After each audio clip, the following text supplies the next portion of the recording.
ahead and get started this evening. We will start with the public hearing for the 25-26 amended budget. Is there anyone here for that tonight? No one wants to talk about the budget? Okay, great. The hearing is closed. All right. Where's Lori? Just noticed Lori's there. She didn't know we were starting. She's coming right now here. Yeah, I'm just like, I'll wait to call the meeting. Sorry. Thank you. Yeah, I didn't call it to order though. We did the public hearing. Nobody had anything. Okay. Was that okay? Yep. Okay, so now I'll call the meeting to order. Lori, will you do roll call, please? Abdurrahman. Here. Casey. Rick. Here. Allison. Here. Nick. Here. Gabe. Here. Great. Can I get a motion to approve the agenda, please? So moved. All those in favor? Aye. Any opposed? Agenda is approved. So up first, we have our student and staff recognition for tonight. Okay, it's May and the last student and staff recognition for the 25-26 school year. So we've had a lot of wonderful ones this year and a lot of great ones tonight as well. We're going to start with our elementary student of the month, which is Kenzie Robinson. And Kenzie's from East Ridge Elementary. And Heather Hess is here to read her nomination. Kenzie was actually nominated by Ms. Ashley, Mr. Paulson, and Mrs. Hess. Kenzie is a naturally curious, thoughtful, and persistent student.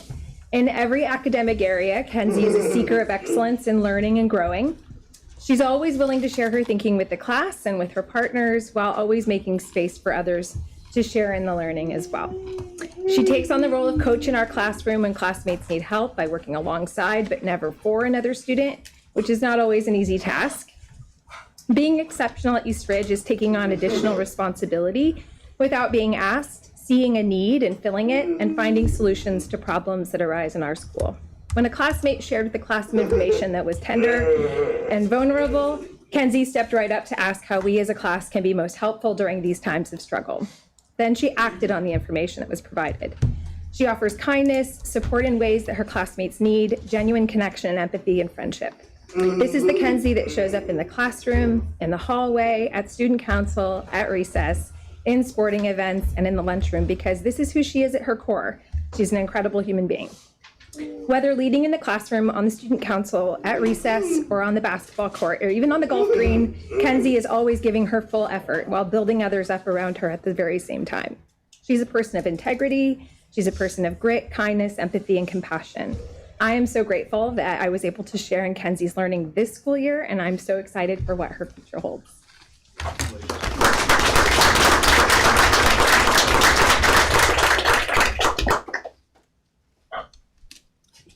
Now we're going to bring up our middle school student of the month, Liam Cockworth. And Liam was nominated by Andrew Rottinghouse.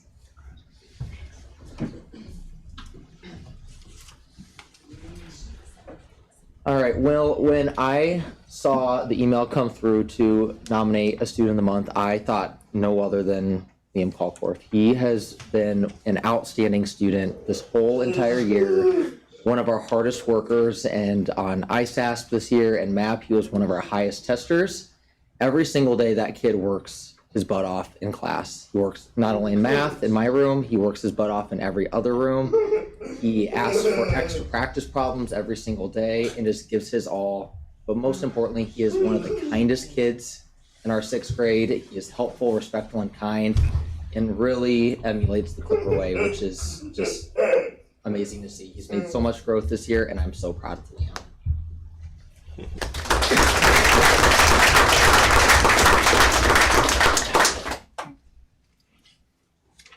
All right. And our high school student of the month is Samuel Stewart. And he was nominated by the high school staff.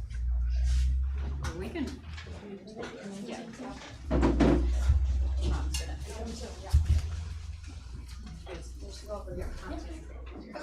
That'll make it easier.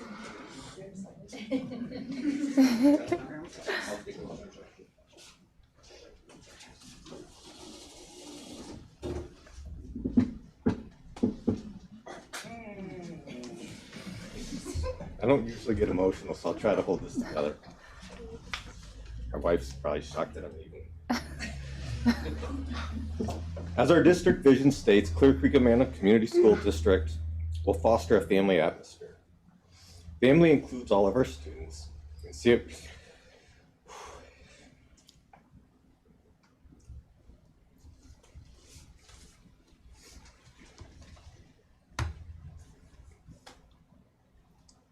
Samuel Stewart's nomination as a High School Student of the Month reflects our commitment to recognizing the positive impact he has made on our CCA family. Samuel is a student who brings energy, humor, and positivity into our building each day, as you can see. His presence is felt throughout the halls, where peers regularly stop to greet him, check in, and often leave with a smile of their own. As you can see, many students have signed his Aircast, a reflection of the connections he has built across our school community. His sense of humor and personality shine through in many ways, including his unique clothing choices that often bring smiles to those around him. Today he is the top gun.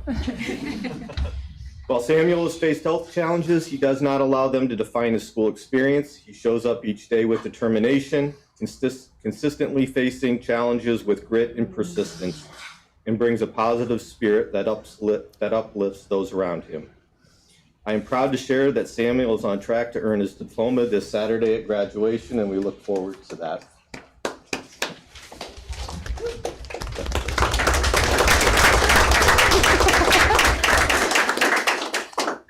I also invited Sydney and Olivia up here with me because they have demonstrated an outstanding commitment to Samuel and have been by his side much longer than my time at CCA. In today's world, kindness is not always a given, but Sydney and Olivia consistently exemplify it through their character and the way they treat others. They approach all peers with respect and genuine care, and their actions have made a meaningful difference in Samuel's high school experience. Olivia attended prom with Samuel this year, and Sydney reached out to Victoria to ensure that Samuel was included in senior skip day. So Nick and Holly, I'm sorry if I'm sharing information that you didn't previously know. These are powerful examples of what inclusion and friendship look like in action, especially in moments where it could easily be overlooked. Samuel's journey through CCA would undoubtedly be more challenging without the support of peers like Sydney and Olivia. I commend both of you for your character, your leadership, and the way you represent CCA each day.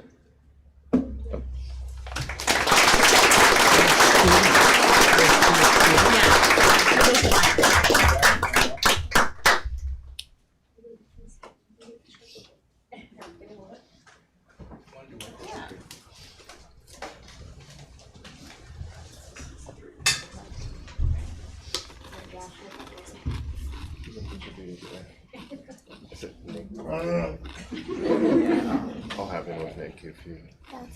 Yeah. All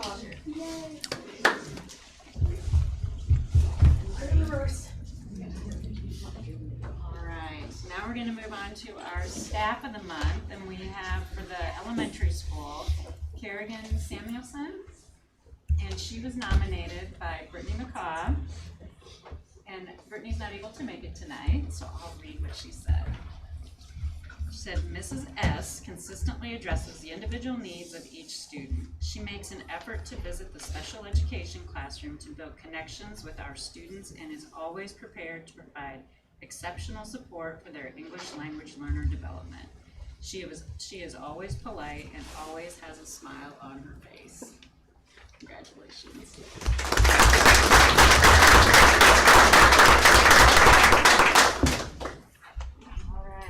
And at the middle school, I'd like to invite up Lisa Stevens as a staff.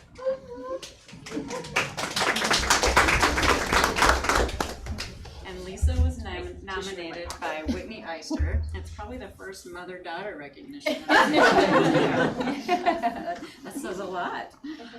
Whitney has crud, so I'm going to read for her. Yeah. All right. Nurse Lisa is an outstanding candidate for Staff of the Month at the middle school because of her unwavering dedication and positive impact on the entire school community. She is always willing to step in wherever she is needed without complaint, consistently going above and beyond her role. Lisa has built strong, trusting relationships with both students and staff, thanks to her caring nature, understanding approach, and willingness to truly listen. When another building needed nursing coverage, she immediately volunteered, demonstrating her professionalism and commitment to student care.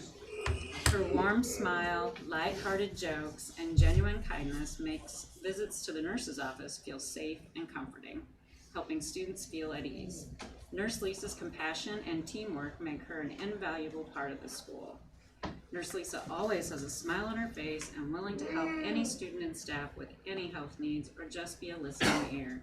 She makes great relationships with staff and students and is always kind and caring. Congratulations.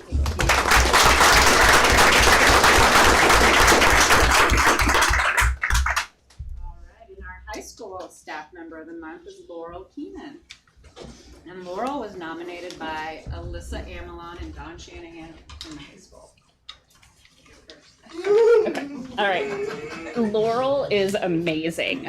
She teaches college level classes. She coaches track and field and cross country. She's the FBLA sponsor. And a couple weeks ago, she also did prom. So she goes above and beyond without a doubt. She cares about her students' success. She's going to do whatever it takes for them to succeed. She always has a positive attitude. She's willing to help. And for me personally, a couple of weeks ago, I was in charge of student senior awards, and she came to talk to me about her portion. And I was like, "You can do whatever you want." She's like, "No, I really just want to make it easier for you." So I thought that was very kind. And she's definitely somebody that we can all look up to.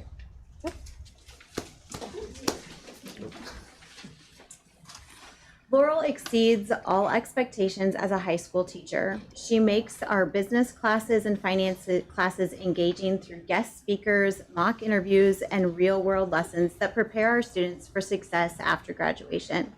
Beyond the classroom, Laurel coaches cross-country, track, FBLA, and recently served as our prom sponsor. This year, her FBLA students competed in 61 events and earned numerous top 10 finishes. Pretty impressive for a second-year program at Clear Creek Amana. Laurel leads with integrity, compassion, and respect in every situation. Those are characteristics that I look up to as a person. She's a positive role model who is deeply committed to helping Clear Creek Amana High School students succeed. Students describe her as, quote, thoughtful and dedicated. She's always there to help us in and out of situations, and she wants us all to succeed no matter what we're doing. We as CCA students are all very thankful to have her as our teacher, coach, and sponsor. Congratulations.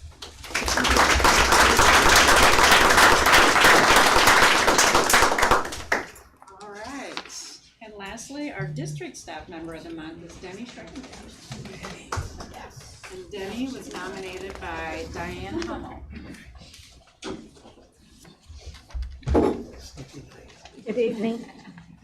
My name is Diane. Thank you for giving me this opportunity to recognize our transportation director, Denny. I've worked in education since 1988 in a lot of different roles, and I've seen many people in leadership roles. I know great leadership when I see it, and Denny exhibits it every day. I consistently read the CCA newsletter, and every time I read the section about nominating a staff person, I think to myself, I should nominate Denny. And that's what I did. One of the first things you will notice, when you walk into the bus barn, is Denny's office door is always open. You're greeted with a smile and a good morning. There's lots of laughter and talking in the bus barn. It's a wonderful atmosphere, and I believe that comes from the top, Denny. Denny is very approachable. When you have a concern, he listens to you.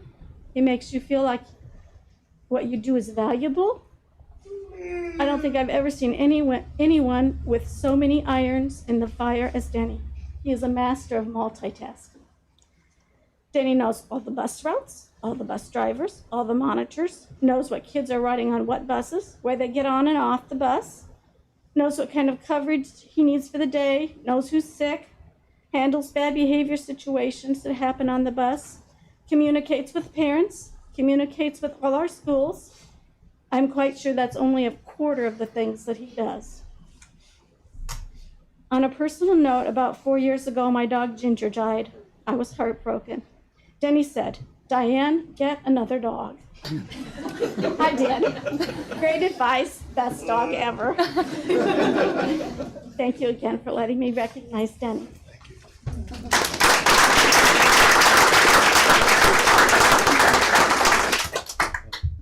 Okay, now the recognition, the students and staff that we recognize tonight, why don't you come on up here and we'll get a photo. Yeah.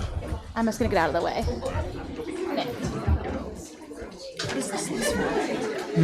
What is this list for? This is who we are gonna give diplomas to. So Nick gives it to these people. And then when it gets to this, then Allison will tap Nick on the shoulder. And then I'll give that to those, so. Of course, Nick's gonna give it to his own daughter, type of thing. And if I had a niece or nephew, I would be able to tell them who I want. You want to sharpen that wheel? There you go. We have room. We can get that one. Yes. But yeah, we'll afterwards. So remember, stay put so parents can come take pictures after Lori's done. Okay, I have a pen. Get ready to look at me. I'd smear. I bet Lori has one in the back or something. Awesome. Congratulations. Now, yeah, parents, anybody else? I know. Start my dog crawling in the middle of.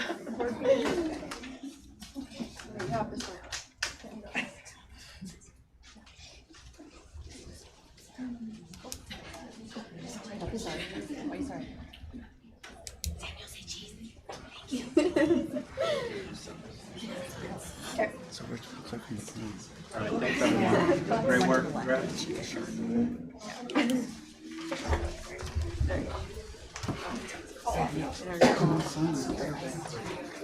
Oh yeah, Victoria has a. She has a. Marker? Yeah. Oh. Yeah. We'll celebrate. Oh, is that it? Yeah. Oh, okay. Yeah, you go. So then here's Sandra on this back. Just give it to Victoria. She's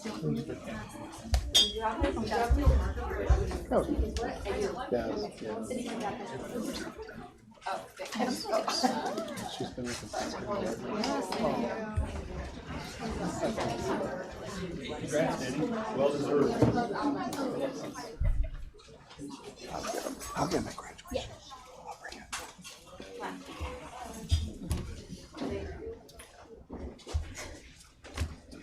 Oh. And then there were a few. All right, you guys, you want to come up front and center? No, you have tables over there. We have one public comment on that. But I don't see a name on it. Do you have a name? It's Kathy Campbell. Ah, why can't I Doesn't see that? show? I don't know why I can't see like, it. I I'm know logged these in. people. Anyways, okay, so we're gonna move into the public comments. And we do have one online, so I will read it aloud, and it's from Kathy Campbell. The comment says, do you guys ever consider changing the phone policy for the middle school students to the policy that is currently at the high school, such as having them during passing periods and lunch at the middle school like it is currently is at the high school, or even possibly revising it? And then there's no other public comments here? No. Person. Thank you, Kathy. We will move into our presentations, and up first tonight we have Mr. McCumber presenting on DCAP.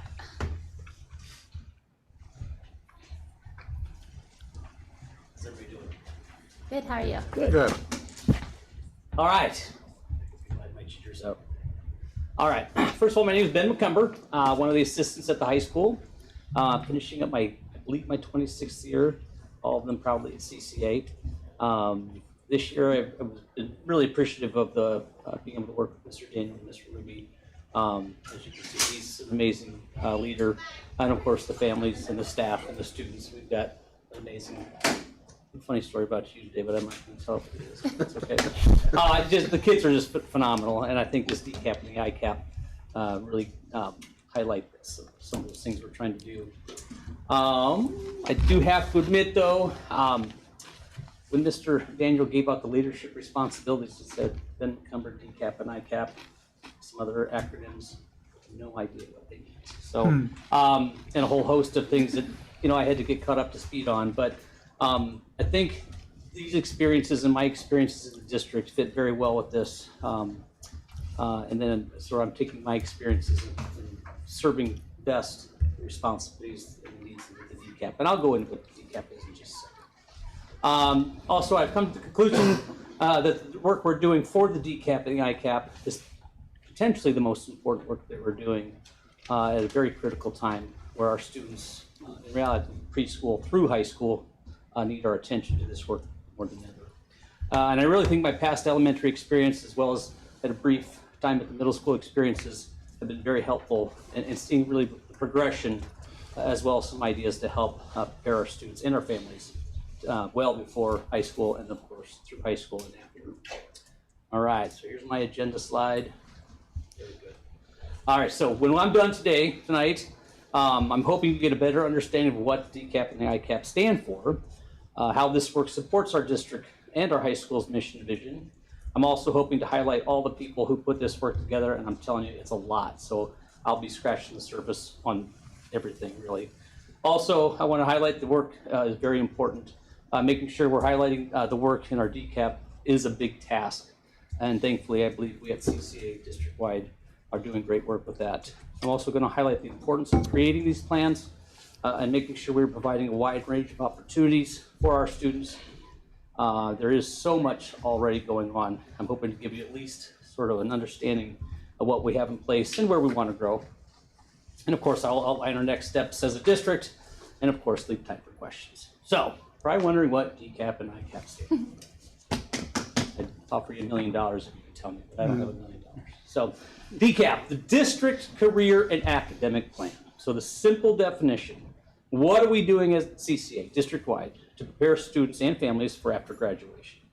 So at its core, really, the DCAP is about helping every student answer an important question: what do I want to do in my future, and how do I get there?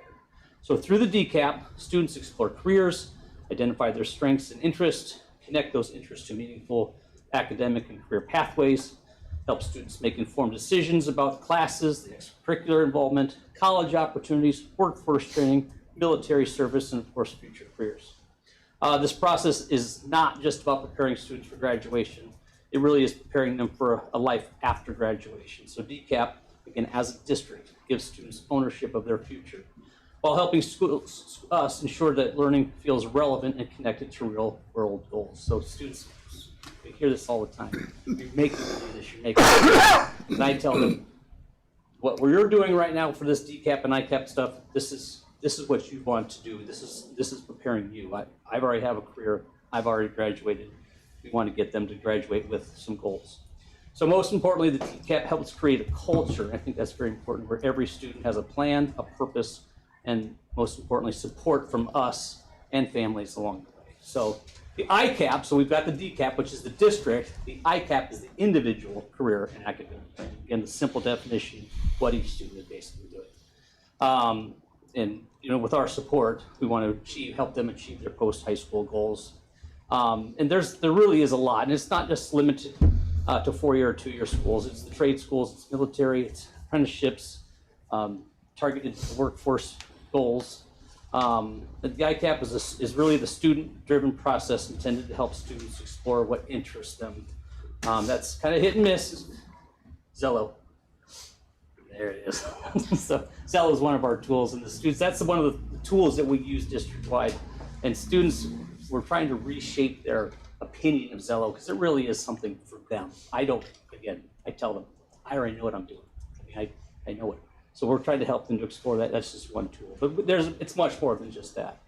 So our goal for students is to work on identifying their strengths, their interests, their career possibilities, and of course their post-secondary goals. That's very important. And we want them to reflect on what they're experiencing in hopes to drive and motivate them to maximize their opportunities at CCA. We've got a lot going on in this district, and I want more than anything for students to take advantage of all the things that we're working to give them. So the idea of the ICAP, students connect classroom learning to real life, they explore careers, they build academic plans, participate in career and college readiness activities, and they develop the skills that will help them succeed in college, the workforce, military service, or technical training. So the goal of ICAP is pretty simple. Every student graduates with a meaningful plan for the future, not just a diploma. The worst thing to hear as an educator, when we ask seniors what they want to do, they answer, I have no idea. That's heartbreaking. And that's why we work on that question well before their senior year, well before high school. So ICAP also ideally strengthens communication between students and families and teachers. I found that a lot this year. Families just didn't know. They didn't know that college was an opportunity. They didn't know that financial support was there. So our counselors are also creating ongoing conversations about those goals, the progress, and future opportunities. Most importantly, the ICAP helps students see a purpose in their education and confidence so that they can get there and build their future. So, if that makes sense. And again, the state does make us do it. I think it's Chapter 49 of Iowa Code dictates that schools it was once 8 through 12, and now it's 5 through 12. Ensure each student develops in succeeding a year until graduation, reviews and revises an individual career and academic plan. So they're making us do this, but in reality, it's a pretty good thing. And so right here is one example. We took a group of students to pre-college, and it was all hands-on, and the students had a great time. So I like to put in pictures because I think that our students tell the story. And then, of course, Mr. Clark, a legend. So on the left here was a Build My Future. It was a very hands-on opportunity. Took a bunch of students to Cedar Rapids. And then on the other side of that, this is one of our students shared a celebration photo. She got accepted into Baylor, I think a pre-med route, which is also very exciting. But that was a pretty cool day. We've done at least 3 construction visits and all kinds of different things. So.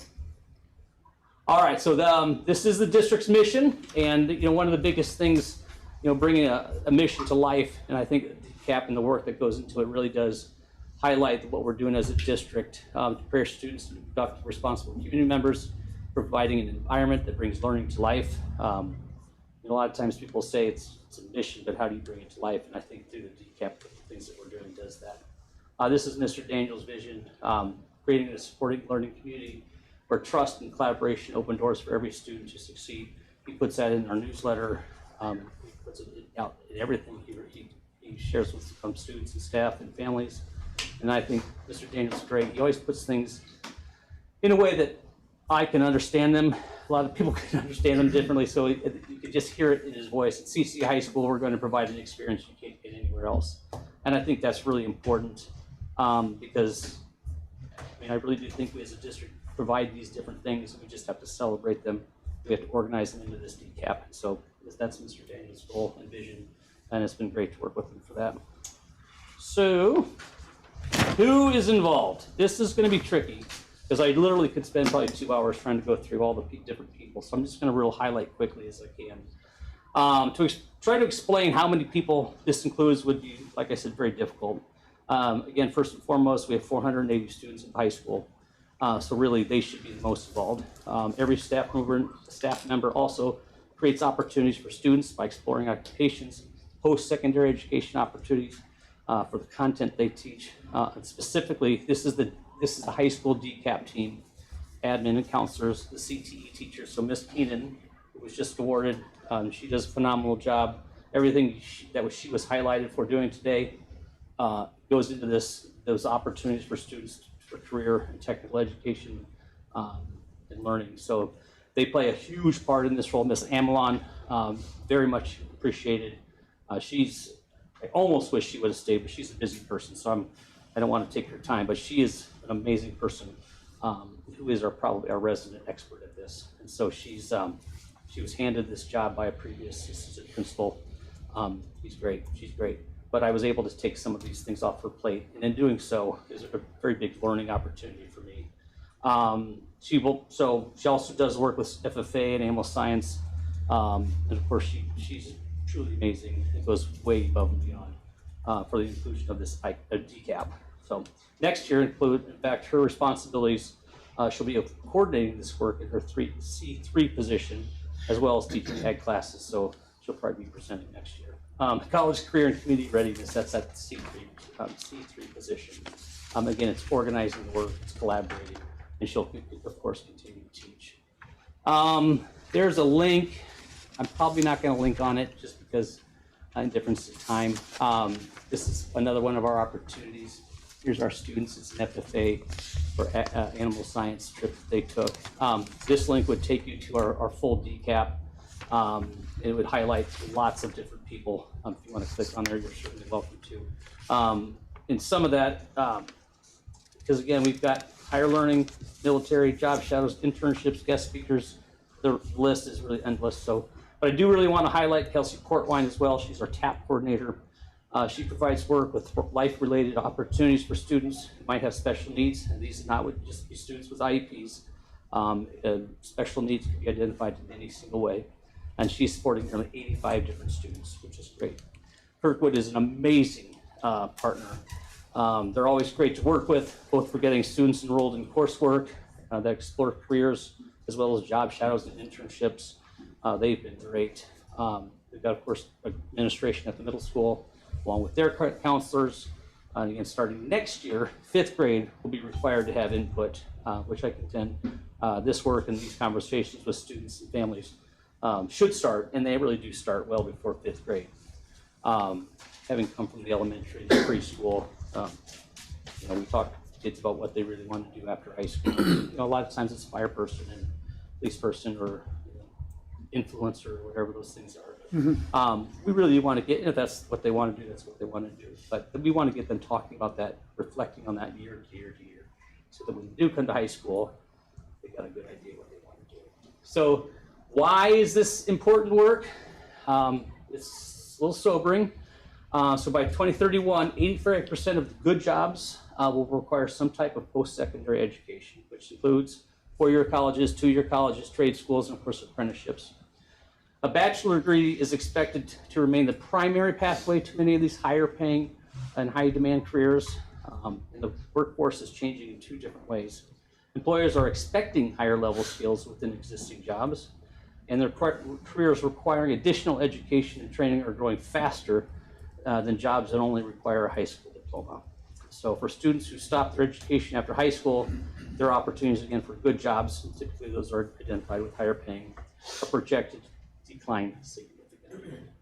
So the projections show a decrease of approximately, and this is nationwide, 421,000 good jobs available to workers with only a high school diploma. I also know the state of Iowa wants to do more to attract educated individuals to both stay in Iowa as well as come back to Iowa. I know that was a big debate topic last night with some potential governors. And I think one of the biggest concerns facing schools today, and we see this as the workforce demands for post-secondary education continue to increase, student enrollment in post-secondary programs is declining, which is sad. Fewer students are enrolling, fewer are persisting into it, and fewer are completing the degrees or certifications. So this creates an important challenge for us at CCA, and I think we're doing a pretty nice job. So we definitely want to help students see multiple successful pathways after high school. We want students to understand that their education can relate to real careers, so not just something we're doing to you, we're doing something with you so that it can benefit you. We are preparing students for college, careers, trades, and of course workforce readiness through some of those soft skills that a lot of our employers are saying it's struggle to agree respectively, so we're working on those skills as well.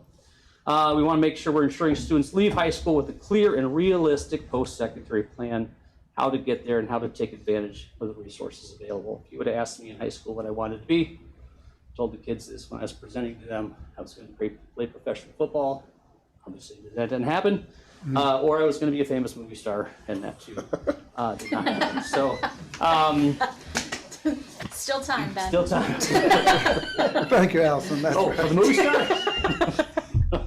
So anyway, again, that's important. It's that realistic goals, that kids can dream, of course, and we want to make sure we're helping them fulfill those dreams, but we do want them to be realistic with their families in those conversations. So what are we doing now? We really need to hyper-focus our attention on guiding our students to opportunities so they can begin to think critically about their post-high school opportunities. And really the key here is making sure we're intentional in teaching to those opportunities our students are interested in. So it isn't just like bringing in guest speakers, bringing them in with a very specific goal to let students know this is a reality that you can do. You can apply what I'm teaching you to this conversation. We've had over 100 seniors that have gone on college visits this year, and we've got 200. What's our graduating class? 200. Yeah, it's about 200. Nearly 55% have completed the FAFSA, which is about 5% over the state average. It's up 9% from last year, which I think is good. It's really important because I learned this in my progress this year. It's extremely important to fill out the FAFSA because so much federal money is lost due to not applying. So the idea is for students to fill this out regardless of what they might want to do, because many times the idea is to fill this out, they find out they have funds accessible, and encourages more families and students to believe that post-secondary education is a possibility. And for students who are from families who have never gone to college or don't feel they have the funds to do that, filling out that FAFSA is very important. So we've had, again, partnered with Kirkwood, we had a FAFSA night. We shared information with a person who will walk them through step by step on how to do this. We've had 110 approved and placed job shadows through Kirkwood. I'm very proud of that. 26 completed internships through Kirkwood. We've done a lot of career on-site development, guest speakers and opportunities. Done a lot of off-site career, Kirkwood construction, Capri engineering. It's just been too many to add or to get into. Also on-site, you have concurrent enrollment. So some staff have certification. You can offer college credit classes here at CCA, so they can get high school credit, they can get college credit. Also, they can take the AP credits and classes, and if they score a 3 or higher on the AP exam, then they also get some college credit for that. I don't know what the 3 stands for. Not a lot of McCumbers took the AP classes, so we're getting there. What are we doing now? Hyper-focusing again our attention on guiding our students' opportunities so that they can begin to think critically about their post-high school opportunities, including, but again, not limited to on-site college recruiters, expanding college visits. We want to do more college visits. Continued experience around apprenticeships. We went to a place in Cedar Rapids in the fall, and it was amazing. I think our kids really had their eyes open to a lot of kids will say construction. This gave them the plan. And they talked about benefits, they talked about insurance and retirement. It was really great. On-site military visits. It's really fun to see the Marines or the Army come in because they'll do the pull-up contests and push-up contests. So of course, that's kind of interesting to watch. And all of our sophomores, this is something that no other school does. Mr. Reisinger takes all of our sophomores to Kirkwood on Oakdale for a visit, and they all register for Kirkwood. So that they're ready, if they've not already taken a class, to start the process of getting into some Kirkwood offerings, which is pretty amazing. IRCs, that's a new acronym that I had no idea. Industry recognized credentials. We have 187 students, so students they're earning this credential that again is going to help them post high school to be in the job force or gets them a little higher into college classes. There's a ton of them. Again, Ms. Hamelon's responsible for a lot of them. Ms. Keenan. Beef quality assurances, OSHA. A lot of our students have OSHA training. The FFA degree, first aid, serve safe, general construction, nursing. Again, students from 9 through 12, 187 students. Pretty good. Is misleading on this one. So I sort of touched base on our TAP program. I knew $30,000 was wrong when I put it down. It was actually $58,200, so which is double of what our students earned last year through scholarships. So boosting scholarships, giving more students opportunity to go to college has been great. The foundation has raised a lot of money, and they love to give away, which is perfect. And then what are our next steps? We're going to include that 5th grade, expand our opportunities. The new construction, as you know, the CTE stuff at high school is going to greatly expand our FCS, FFA, and ACE facilities. We're going to continue to build that culture, determining to maximize every opportunity we can offer students and families, so our students can not only dream of careers post-high school, but also give them opportunities to develop the skills necessary to reach those goals. So, and we can't assume, I think this was a big one for me, you know, a lot of people just assumed everybody knows how to enroll into college or get college financial aid, or that two-year schools are very important too. A lot of families have said, I don't know how to do that. So that's what we're working on. More students, more families, but again, getting that conversation much sooner than 5th grade is going to be very important, so that students and families can reflect on that all through elementary and middle school, so when they come to us, they're ready to go. So these are just fun pictures. Cindy Pfeiffer, of course, is leading our FFA, and she's an amazing human. So, and Miss Amalon has really enjoyed her work. The one on the right, we went on a photography. We did a bunch of photography in Iowa City. We talked to some professionals. This is actually the picture on the left is the new rec center in Tiffin. They said, hey, you're a high school, come check us out. So we got a hands-on first look at the new facility in Tiffin, which is pretty cool. And they went to a shrimp farm. Here's the picture in the middle. We're talking to a professional photographer. Mr. Brock takes a group of students to cadaver lab in Kirkwood. It's just like when you start hearing all the amazing opportunities, it's like, okay, we got to get this down. We got to celebrate this again. But kids know that this is a real opportunity. So and this is going to the FFA state.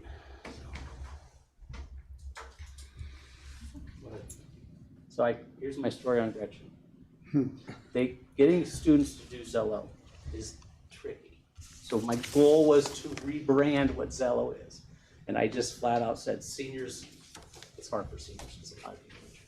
But we did point a lot of seniors to the Zello Foundation scholarships, which I think was also very helpful in getting Gretchen's amazing. So, I don't know if she knew Zello or not. Great. Any questions for Mr. McCumber? I just want to make an observation, me being the grandpa of the crowd. FAFSA was so scary for us, and I had to look it up because I didn't remember. But you mentioned it's free application for student aid. Free to fill out, and I believe it's free money. It's free money. So it was our generation, when we had to fill out for our kiddos, we might have met at a establishment before or after, like, did you get it done? Did you get it done? And no, we were so afraid to do it, and it was hours. Yeah. So it's amazing that we are bringing in these parents to do it, and that first word is free. We got to stress that, and I hope you do, because there's other applications out there. I'm sure that maybe you're paying $100 for it or something, but it's just really important. It's been a few years since my kiddos filled it out, but I hope it's less than hours to fill out now. It's still a little tricky, so we were able to connect. It's still tricky. Why? Why? Well, we're talking about the federal government. Okay. So, we're talking about money. So Well, I'm glad you recognize that it's still tricky. Yeah, and so we've identified a person who's doing free step-by-step instruction. So here's the person, give her a call. She will step-by-step. And this person is, through Kirkwood. And she can handle 179 of them? No, or she hasn't kept it. Well, it's 55%. So well, a lot of people are doing it on their own. Right, but you are offering classes to help. Yeah, we have a FAFSA night that we recorded and shared out. Most importantly, I shared out the information to families that, if you have any questions, because again, either they're not going to college, there's no way they open it up, they can't read it, they can't follow it, or they don't think they're going to get it. Right. They're not going to get any money, so it's not. Why would I apply? I'm not going to get it. But you did mention that. Hey, it's there. You never know. Yeah. So it's like scholarships. It's like fill the scholarships out. Yeah. So thank you. Never know. So, thank you for doing that. Yeah. Yeah. Thank you. This work's so important. Yeah. I'm living it firsthand right now, and unfortunately, kids just seem to need to know a little earlier at least what their interests are. But not exactly what they're doing, but at least where they're leaning, and they can't get there without this. That partnership with families is extremely important. Thank you. Mr. Moody's up.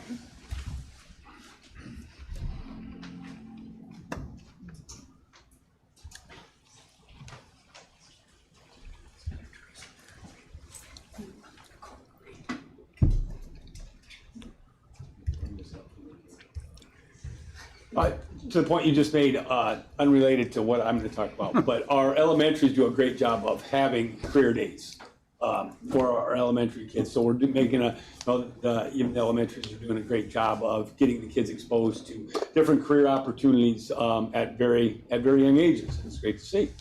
Since you brought that up, is it through junior achievement at all in Cedar Rapids? No, this is stuff that these events the principals just organize. They go out to community members, which we get a great response from, and they just bring different. A lot of them are parents or just friends of Clear Creek. They come out and talk to the kids. It's awesome. Good. I got to experience 3 of them this year. Very well done. All right, first off, I want to just tell you this year and this new role has been, in retrospect, very personally and professionally rewarding. Without a doubt, and I thank you for giving me the opportunity to continue to serve the district in a more expanded capacity moving forward, and I look forward to that. But a little bit looking back on this year. There we go. A little bit about this past year. Biggest focus was working with all the building principals, and we worked through the 10 standards. A little bit about the evaluation process with the principals. We would have conversations twice a month. They would upload artifacts from things that they do in their job that would relate to the different standards, and we worked through all 10 of them was the goal by the end of the year, and we actually made the deadline of getting these done a couple weeks ago.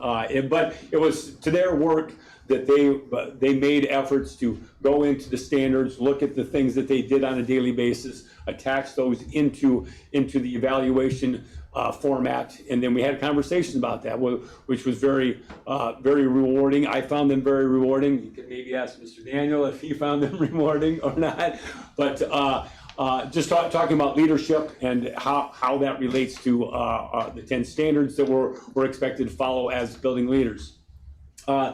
Next year, I will be serving as a point of contact for our ELL staff and our building counselors. I've already met with both of those groups, and I will be I have with the ELL folks, and I sent today the building, all of our building counselors, just a Google form to get the lay of the land. What do they feel we're doing well? Where are some points of emphasis? How I can support them and help to give those 2 groups a little bit of direction moving forward in what they want to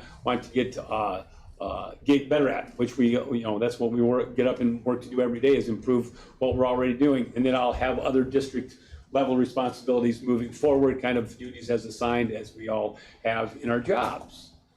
One thing specifically with the principals, we'll send out a building feedback form about this year, and then going into next year, prior to next school year, we will evaluate our CFL data, the conditions for learning data that I'm sure you've probably looked at some, and how it's specific, because different buildings get different results, how it's specific to that data is specific to their building, and then set building goals, and then continue to evaluate how we're making progress on those throughout the year. So that's one of my primary goals prior to this coming school year, and we'll do the same with the counseling and the ELL group as well. A little bit, we'll continue to rotate through our buildings, meeting with principals. I think it's very important that I get into buildings. That I have found very rewarding on a number of levels. The most of my experience was 6-12, so I've learned a great deal about elementary education. That's been it's been fun. I don't know how else to say it, but it's been very fun and also very rewarding. Going into next year, we are going to a different platform. I think Mr. Davidson has probably shared a little bit about that with you, with our 5D platform that our building principals will be using to do walkthroughs, and will be the tool that we use to evaluate our teaching staff. And it will require principals to get into buildings more often, watch, take notes, and we're going to get some training on those two on that platform. The principals are getting some training June 3rd and 4th, I believe, on how to best utilize that. Mr. Daniel piloted, if that's the word, this with a few of our teachers at the high school, and it will be our resident expert moving forward to help, but he has gone through it, and the teachers reported that has also been a very, very rewarding for them as well, because it requires more face time, and you get more feedback on a more regular basis. Again, we'll continue to be for the principals a sounding board, listen, offer perspective, and then take on other have regular central office hours and take on those responsibilities as well.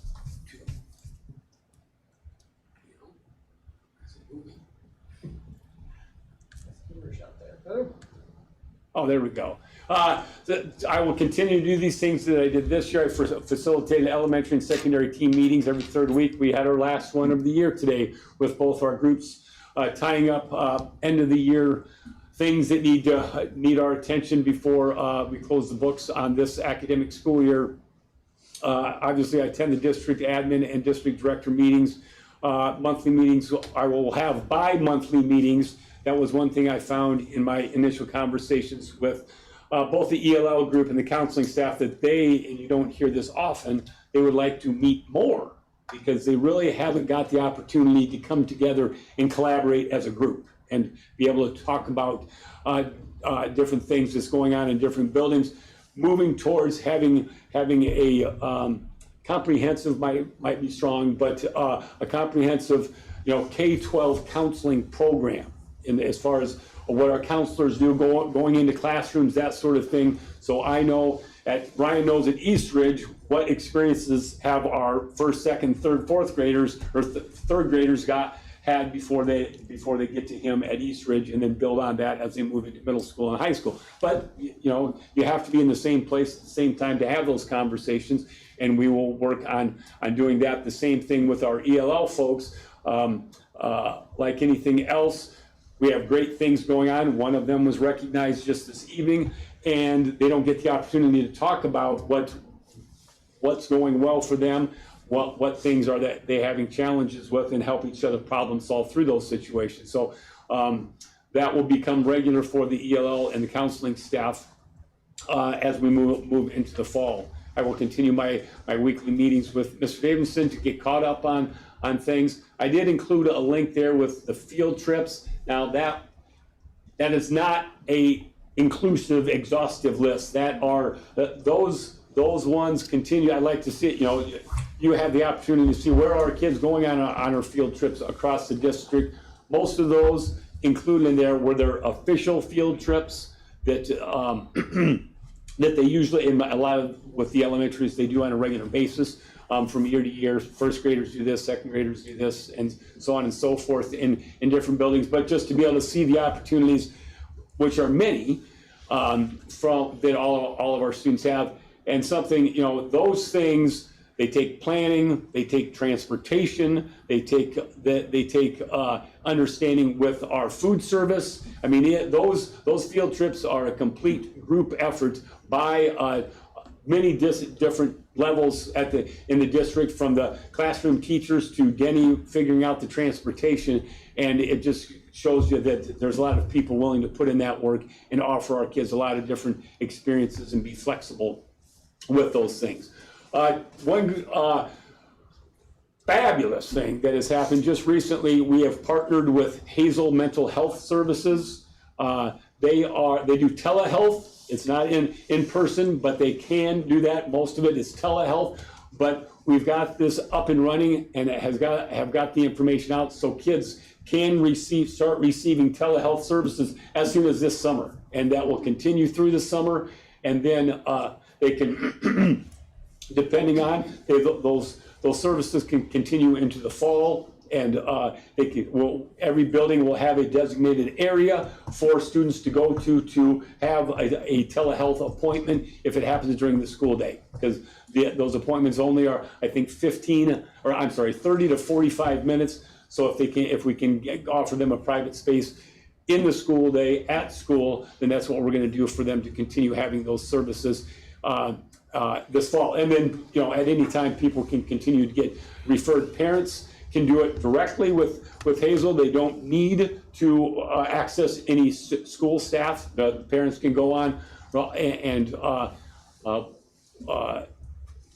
put their student on the list, and then it becomes just a communication between Hazel and the parents and the students. But this is a tremendous opportunity to get in place as we go into the summer, which for the summer can be a stressful time for many of our students. And hopefully this will be one way that we can address some of those stresses that they might be experiencing. Your battery's dying there. Whoops, did I skip one? Can I go back there? Nope. You're good. Okay. Oh, one more thing I just wanted to add. Kerrigan was here getting recognized, as she should, as all of our ELLs. Here are at the end of the school year, all of our ELL students have to take the ELPA 21 tests. It tells us how they're progressing with their English acquisition. And this is rough numbers. I will give you more detailed information as I'm just learning the system as well. But here's what I can tell you, which is looking at state averages. We're almost doubling the state average in progress in, I know, at least 6 of our grades, but overall the same would be true. We had 233 students take the ELPA 21 exam. Of those students, 56 will be exited from services, which is 24%, which is way above the state average. And it's a smattering across the different grade levels. But when I met with the ELL teachers today, they look back. I think 2 years ago we exited 32. Last year was 40, and this year is 56. So that group is doing a tremendous job helping and provide services to our ELL kids. And I will give you more detailed information about that in the fall as I learn more about the test reporting and science. Awesome. Thank you, Mark. Thank you for those numbers. Yeah. Any questions? Busy guy. One thing, just on my soapbox for just 1 second, you guys have a thankless job. And I don't think you probably hear that as enough, but anytime that you can go, that you would like to go out into a school building and see the work that you do and how it comes to fruition every day in all of our buildings. If you want to, feel free to contact me, and I would gladly take you around and take you into some of our buildings, whether it's a kindergarten class or a physics class. There's incredible things happening in our buildings every day, and that may help you get through some of the conversations that you have to have at the grocery store, or at the ball diamond, or wherever they might happen, to ease that and know that the work you're doing is good work and it needs to be done by people like you. So if you ever want to reach out, I will do that. Thank you. Thank you. Okay, Lori, you're up. Tell us about Department of Finance.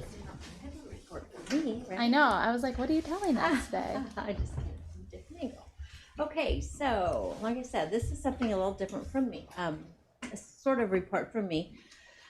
I'm going to just highlight a little bit about our operations department, I guess that we call it. It involves a number of different people. I am not the sole supervisor of this list of folks.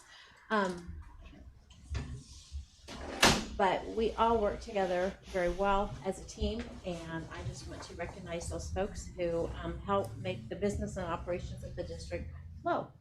Megan Frankfurt is the accounting manager. She works directly with me to be sure we're meeting our accounting standards. compliance, internal controls. She works closely with our auditors, those types of things. Megan has been with us almost a year. She started in June of 25. Sarah Gata is responsible for accounts receivable, which is recording receipts, revenues, those kinds of things. Also accounts payable, which is paying our bills. And she is also board secretary support. She works a lot in assembly. She helps me generate agendas, works a lot with board policy updates, those types of things. She supports also getting our meeting minutes and publications sent to the Gazette to meet those rules for publications and those types of things. Melissa is our payroll and benefits guru. Sarah and Melissa have both been with the district for a number of years, and we greatly value their expertise and their knowledge of the entire district, some of those historical things that come up now and then to help our memories. Kelly Weber, she is responsible for Power School, our student information system, and also the enrollment of new students. Power School drives everything related to instruction and students in the district, and so she also just started in that position in June of 25 and has done a great job over the year of learning the responsibility and complexity of Power School.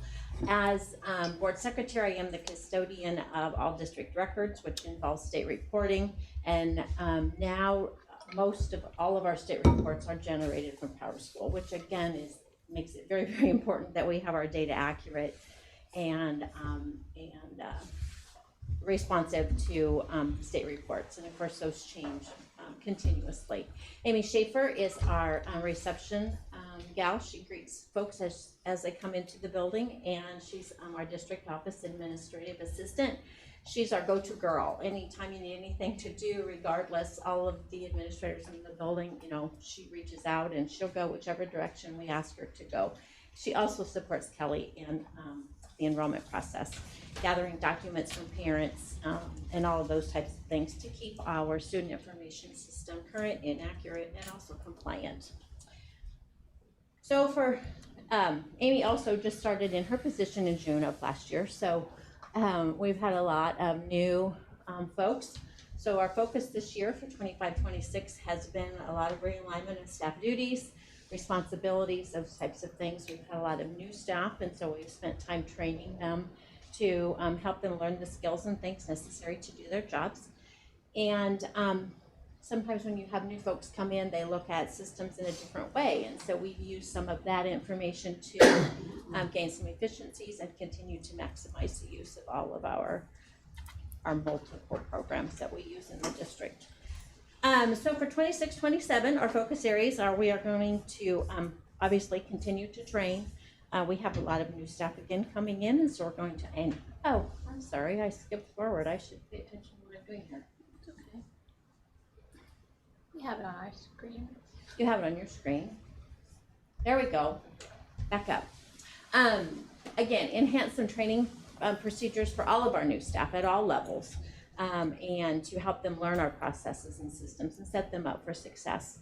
We're going to continue to maximize our current processes and systems and learn from updates to our systems. We ask ourselves, well, let's see, how could this be better? How could this make work of anyone on site, on our staff, in the buildings, all those places? How could it make their work be easier? So that's kind of our approach at this point, is to, again, learn more about some of the systems we have and to use them to their maximum efficiency. We're also going to continue to work on internal controls and compliance, and so that's directly related, obviously, to our audit and our audit findings, and so we'll continue to work and improve those so that when the audit comes back next year, we'll have, I'm not going to promise 0 findings, but we're going to be close, okay? The other thing that I don't have on there that we are going to work on, and that is some cross-training. With a lot of the changeover in staff and realigning duties, those types of things, we need to enhance and have cross-trainers in place to be able to continue to do payroll and continue to pay bills and all those kinds of things if someone would need to be absent for a period of time. And so, of course, no report that comes from me can come without some kind of numbers. And so I just threw in here a couple statistics for the business office. And so, as you can see, revenue GL codes, we have 1,076 of them. Expenditure GL codes, we have 13,565 GL codes. Vendors, we process payments for 937 vendors. Our monthly payroll is approximately $2.0 million. And we write an average of about 200 checks each month. So again, as I said, I had to give you some sort of statistics, but it just kind of gives you an idea of the volume and the work that goes on behind the scenes that, isn't usually the forefront of most conversations. Is there any additional information I can provide for you? I might not have the answer, but I would sure look it up and find it.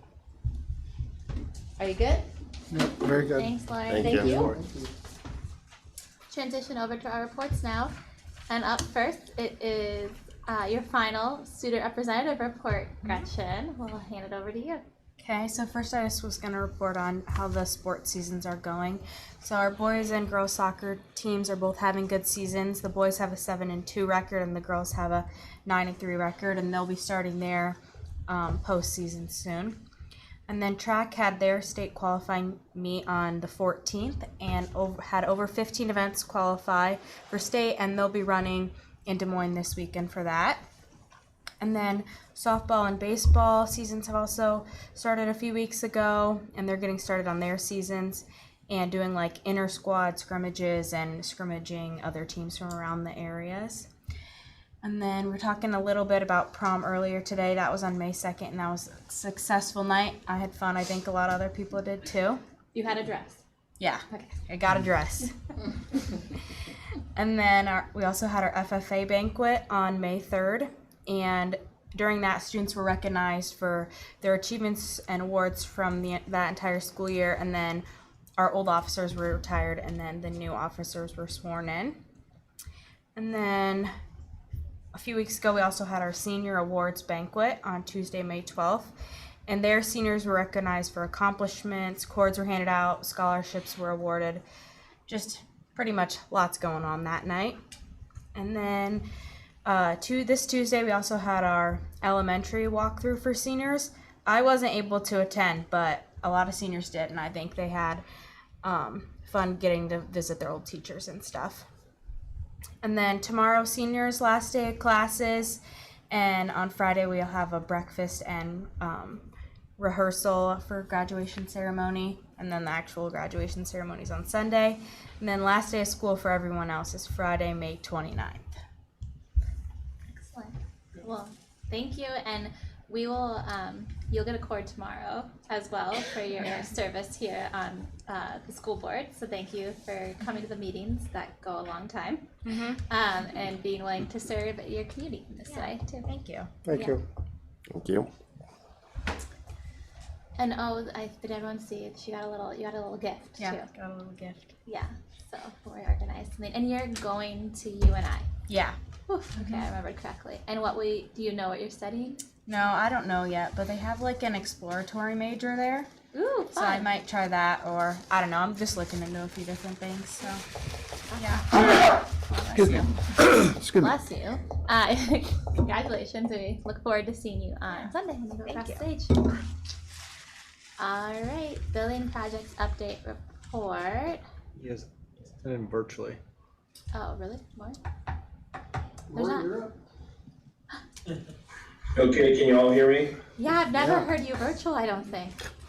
I think you're always here. Well, it's me. Okay. Good. Don't worry. Okay, you can talk more about your projects. Okay, well, we'll start out with the baseball and softball complex. We have achieved our final occupancy. We've had our first official season game for softball. I talked to Kurt and said everything went well for that. We still have some items that we're working through, which is to be expected. But there's nothing there that's outstanding that would affect the ability to have any events there. So I guess with that, are there any questions so far on the phase 2 of the baseball softball complex? How did the concession stand perform in the bleachers? To my knowledge, everything performed well. We still have several items of concession stand appliances that will be getting delivered tomorrow. So to my knowledge, things went fine and as planned. And if there are anything that does come up, we'll address it as quick as we can. But from the feedback I've received so far, things were good. Yeah, I was out there on Monday night, and Jennifer Downs was in the stand, and yeah, she said everything was going really well, and the video screens, the video menu board on the outside, and the two video screens so people inside there can watch the games. They were blown away by those. That was huge. So, and as far as I could tell, the bleachers seemed great. They didn't fall down. They didn't fall down. They were full. Okay. So They were good. They good then. that was just at the baseball All good field. feedback. Yeah. More of the question I've got is on the pavement, the concrete issues that were in the punch list, like the ones that were the water's pooling. Like, how does that get corrected? Do they fill that in, or do they completely have to tear it up and repave it? And that's something that we're working with our civil engineer on, and coming up with a solution to that. That's a really good question. But what we will do is, with the season in full swing, I believe that we will address those issues after the season. I think it could probably cause too much of a disruption to try to get that addressed during the season. Yeah. So my recommendation is that we wait. I know the contractor wants to try to remedy it sooner than later, but I don't see how they can really do that without causing a hardship for us to have our events. So I'm still waiting for a final solution on that. But I'm sorry I don't have a definite answer for you, but as I get that information, I'll relay that to Aaron, and hopefully he can, let you all know what the plan is there. Thank you. Yep. Any more on that? No, sir.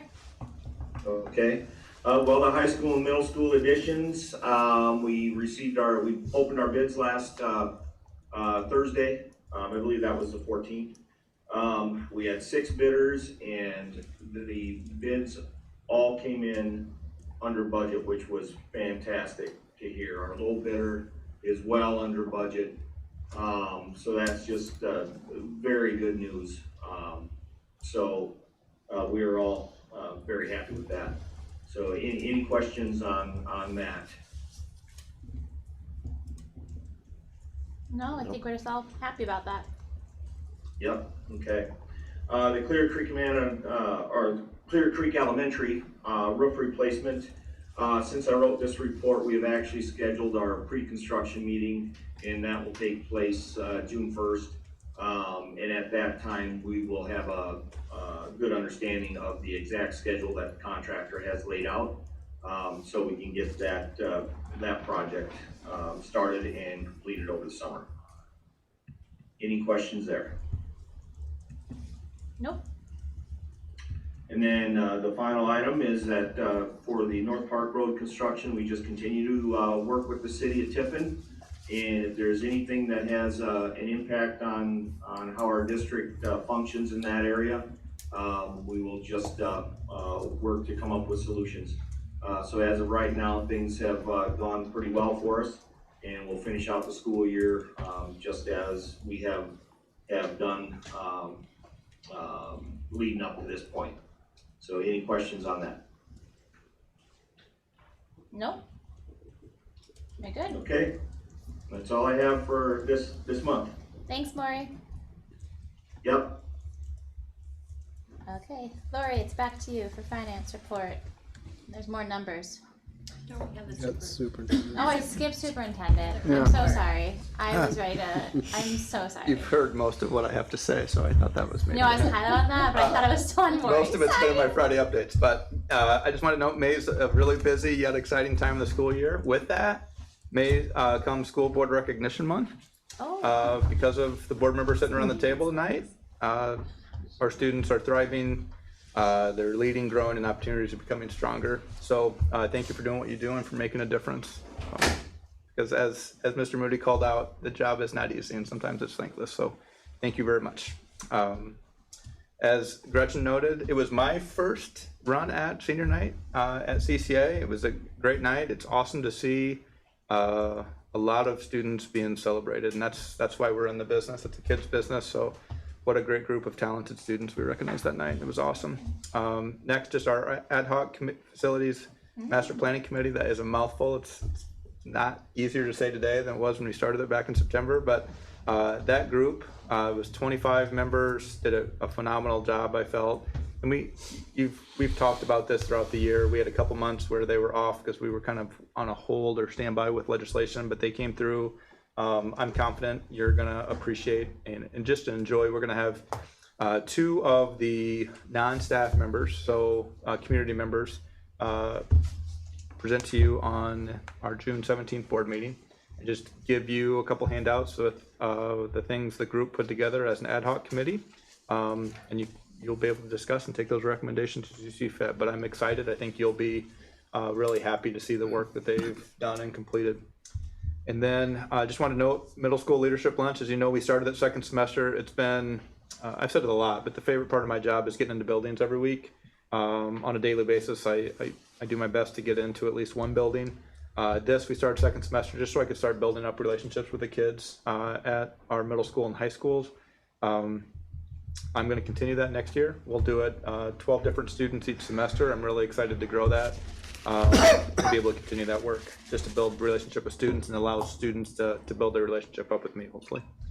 And then, of course, I'm really looking forward to our CCA graduation on Sunday, May 24th. We did the survey to parents to see kind of how they wanted us as we're continuing to grow. It was a really close vote. It was 36 to 30. So again, low percentages back on the overall vote, but we're keeping it as it is. We're just pushing the stage back a little bit. The weather right now looks very promising, 78, I think about 15% chance of rain. I sound really old talking about the weather, but that's been on my mind lately for graduation. The push out to families has been, we'll communicate on Friday if something strange would happen and we're, if it's getting closer to that 40 to 50% chance of rain, that's when we would make that move into the gymnasium. But we're not seeing that right now, so we're really happy about that. So that's all I have. Awesome. Okay, now Lori, unless you want to do the finance report, Karen. I can read the summary. Start out with the comment part on the agenda item for me before there we go, very good. So I wanted to we just received this on Friday, the impact of the recent legislation on our SAVE revenues. And so I just wanted to share with you how that is going to impact our district, and I guess so that we know how to plan going forward on what we'll have available for SAVE expenditures. I think I have on there that it was anticipated the governor would sign this on May 27th, but I think I heard in the news the other night that she had signed the property tax bill. So there's no anticipation left. It's a done deal. So currently the SAVE revenues for the state, which is of course sales tax dollars across the statewide, 7.1% of that total dollar fund is, I'll say, swept over for property tax relief. So it's already a concept that's in place. It's just that they're going to accelerate the percentage for the next 4 years to a higher percentage, so that in fiscal year 31, there'll be 25% of those revenues that are generated that will go into the property tax relief fund, okay? And I have included the percentages each year that that money will be put into the different fund at the state level. Also, then if you want to click on the attachment, Kale, that there's lots of numbers in there, but I just want to give you a quick brief overview of what those numbers read. You have to be logged in to see There's it. no, Yeah.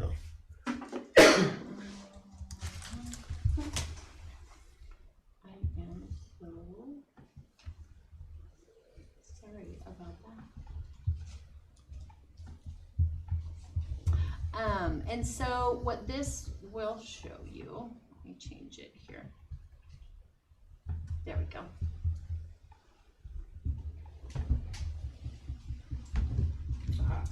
Is it there now? It is. Yay.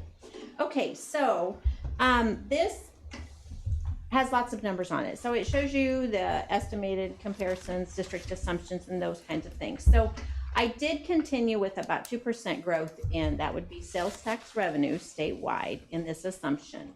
I also kept the assumption because I wanted to create the worst case scenario, I guess, and how what the largest impact could be. And I did 0 change in enrollment for each of the years going forward. We are fortunate, again, that we do have enrollment growth, and so that will offset a little bit of the revenue that we would not be getting in comparison to other districts, but not to the tune of hundreds of thousands of dollars. So the first column is the statewide assumptions, the second column is the district assumptions, and as you can see, there's no change in enrollment from fiscal year 27, which will be our October 25 count, okay? So the pink columns are the ones that kind of give you an idea of how the estimated revenue per student will decrease over those years, and then it gradually starts to increase again after we get through, I believe it's the fiscal year 31, yeah. And then it shows you in the far column, based on those assumptions, that the dollar amount of revenue that the district won't get, it will be put into the property tax relief fund. So again, 0 student growth, but 2% growth in sales tax revenues. So that is kind of what that looks like for us. Again, we can count our blessings that we do have increasing enrollment, so it will offset that to some degree. And of course, each year they determine what that estimated revenue per student is based on the sales. So again, these are all just assumptions, but a way to create a scenario that kind of gives us an idea of what we can work with. So in 2031, it says negative $894,000. Mm-hmm. Where do we make that up? We don't. I know. Right? Oh, I guess that's the obvious question. I just want this public so the state knows what's going on. Growth, I want the community to know. Spend more money, I guess, for sales tax. Increase sales tax revenues, yeah, because that's what generates that. I mean, the public needs to know fund. this. Mm-hmm. Yeah, we don't have any way. This is nothing property tax related. There's no options available for us in this fund. So we will have to look forward at our facilities planning that we've done, that you'll hear your report back in the next month, and then we'll have to adjust some projects probably accordingly based on these dollar amounts. Okay, any questions? How much, like, does this impact UAB? This doesn't. Nope, this is nothing with UAB. Yeah. A whole separate fund. Appear to be wider. Yeah, the two things that impact this would be student enrollment again, which again, we're fortunate that we continue to have enrollment growth, and then just overall state sales tax. So yeah. Okay. But this decrease would affect our PEPAL fund and our, I guess, SAVE fund and PEPAL fund, right? Not PEPAL. Oh, just SAVE only. Okay. Yep, only SAVE. Yep, Fund 33. So, this is in my simple-mindedness. We're basically taking money that was previously going to be allocated for the education of our children and putting it into property tax relief so that people have to pay less property tax. Mm-hmm. Well said. Yep. Just want to make sure I wasn't saying. Yeah, no, that is correct. It's already something that happens. You know, when they do their calculation, they have the whole fiscal year's worth of sales tax revenues that are, you know, go to the state as we pay our taxes, and those sales taxes purchases that goes to the state. And then right now, that 7.1% of that total is moved over to another fund, another pot of money for property tax relief. And how some of those dollars go to districts by buying down the highest property tax rate districts in the state. So that's where some of the property tax relief comes in. which is then indirectly goes, directly to the property tax owners. If that, the folks who are the property owners who are paying taxes, if that makes sense. Okay? Thank you for explaining it. Well, yeah, if that helps. And if you think of other things, let me know. Thank you. Laura. Okay. Board report. Has anyone attended meetings? Rick's ready to go. I did make it to North Bend PTG meeting. It was great to see Brenda Parker there again, and just a quick tour. So they were glad that they were recognized by us board. And I did leave before the election, so I don't know if your wife made it back on the president or not. I don't think she was running for it. Okay. I haven't heard otherwise, so. So I left before the voting. Yeah. And then I did attend, as a stockholder, the Amana Society Incorporated stockholder annual meeting. And before the meeting, I did reach out to the chairman of the board, Stuart Geiger, if I could have a minute to thank the board, thank the Amana Society Incorporated for their donation for our magnet school. And he sent me a long text, of course, it's wonderful. So I did do that. Thank them publicly, and now here again that Clear Creek Amana Board, Amana, before we merged Amana Board, Tiffin Board, we're all about community schools. And I reassured them with their support, other community support, that the Amana building will not be going away. With the magnet school, I shared the numbers, how we're over 60 kids coming in, being magnetized over there, if you want to say that. But rest assured, and it was awesome. So after that, there was some more questions, but Stuart interrupted, and he wanted to tell the stockholders how he had a tour with Aaron and the new CEO of Amana, and Brad Fox, I believe, and totally impressed. Stuart's a graduate. He graduated in '78 from the building, and he hadn't been in there in decades. So he was very pleased to see how wonderful upkept it is. And then after the meeting, I had several stockholders talk to me and thank me for coming and reassuring them. It's just something they had to hear, that we're very valuable over there. So it was a good tour that Aaron gave the corporation. Awesome. Okay. Thanks, Rick. Any other meetings attended on behalf of the board? Attended the Night of the Stars. Oh, nice. That was within the last month. Yeah. Seems like forever ago, but Yeah. what a great event that they put on, highlighting all the work that the foundation is doing all year long, and yeah, really proud of that event. Awesome. Senior Award Night, thank you for all the individuals and families who have contributed to the scholarship funds and handing out recognition to our outstanding seniors. And it's definitely pretty nice to see local business involvement and local legacy families involvement in the higher learning of CCA graduates. So. Great. We'll move into our action items then. Up first is approving the 25-26 amended budget. The recommendation is to approve the budget amendment. So moved. Second. Okay. Any questions, discussion? All those in favor? Aye. Aye. Any opposed? Motion carries. Item B is the $18,825,000 general obligation school bond series. Do I need to read each one of those separately? Yes, I know your face says you wish you could tell me no, but I have to. Okay, so up first is approving the resolution. So the recommendation is approve resolution appointing paying agent, bond registrar, and transfer agent, approving the paying agent, bond registrar, and transfer agent agreement, and authorizing the execution of same. Second. All those those in favor? Aye. Any opposed? Motion carries. Up next is the approval of form of tax. The recommendation is approve the form of tax exemption certificate for the general obligation bonds series 2026. So moved. Second. All those in favor? Aye. Any opposed? Motion carries.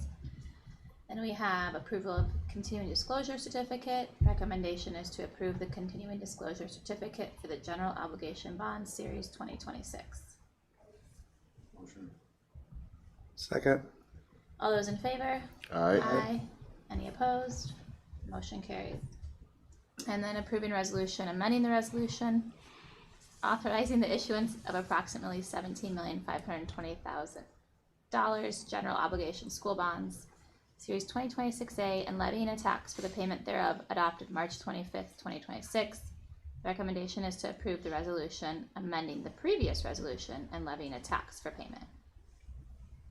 So moved. Second. All those in favor? Aye. Any opposed? Motion carries. Item C is awarding the bid for the middle school and high school project. The recommendation is to award the contract for the middle school and high school project to Peak Construction as the lowest responsive bidder, and the total amount of $18,440,000, including base bid, alternate 1, and alternate 2. Motion. Second. Any questions, discussion here? Under budget is good. Yeah, and with the alternates, we love that. Right, all those in favor? Aye. Any opposed? Motion carries. Item D is approving substantial completion of our baseball softball complex. The recommendation is that we approve the substantial completion date for the baseball softball complex project phase 2 as April 29th, 2026.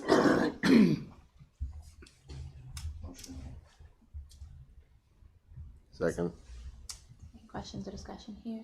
Nope, just make sure we stay on that punch list. Yes, always that punch list. Good point. All right, all those in favor? Aye. Any opposed? Motion carries. Item E is approving a purchase of truck for buildings and grounds. The recommendation is to approve the purchase of Ford F-150 truck for the building and grounds department in the amount of $45,930. Motion. Second. Any questions or discussion here? All those in favor? Aye. Any opposed? Motion carries. Item F is approving the PAC projector upgrade. The recommendation is that we approve the PAC projector upgrade purchase from Midwest Computer Products in the amount of $41,136.50. A motion on that one. Second. And so, just a reminder to everyone, we did different projectors before, but that did not include the PAC projector because it's so much more money that it needed its own time. It needs good space. Any other questions or discussion here? Yeah, what's the projected life? Well, projected. Projected life of the projector. Yeah, Yes. we should comfortably get 10 years out of this projector. Thank We you. probably shouldn't have gotten the 14 years we've gotten so far on the current one. Yeah. Thanks, Gail. And for those with middle schoolers who went to the high school for the 0 day, would appreciate being able to read the projected text. Yep, it takes a lot of configuration to make that readable. Yeah. Excellent. All those in favor? Aye. Any opposed? Motion carries. Item G is approving statement of work with Athletico. Recommendation is to approve statement of work agreement with Athletico. Moved. Any questions here? All those in favor? Aye. Any opposed? Motion carries. H is approving wages for summer programs. The recommendation is to approve wages for the summer programs as presented. So moved. Second. Any questions here? All those in favor? Aye. Any opposed? Motion carries. Item I, approve settlement agreement and general release. The recommendation is to approve the settlement agreement and general release as agreed upon. Second. All those in favor? Aye. Any opposed? Motion carries. Item J is approving the 26-27 textbook fees. The recommendation is to approve the 2026-27 fees for textbooks, license rental, activity passes, and yearbook fees, and an increase to high school yearbook fees. So moved. Second. Any questions here? All those in favor? Aye. Any opposed? Motion carries. Item K is approving the 26-27 driver's ed contract. The recommendation is that we continue the agreement with Mount Vernon Drivers Education LLC to meet district drivers education requirements for 2026-27. Motion. Seconded. Any questions? Was there a request for bids on this one or just? I think it was just because they've been doing it, so we just continue the agreement. Correct. I have not. Any other questions? All those in favor? Aye. Any opposed? Motion carries.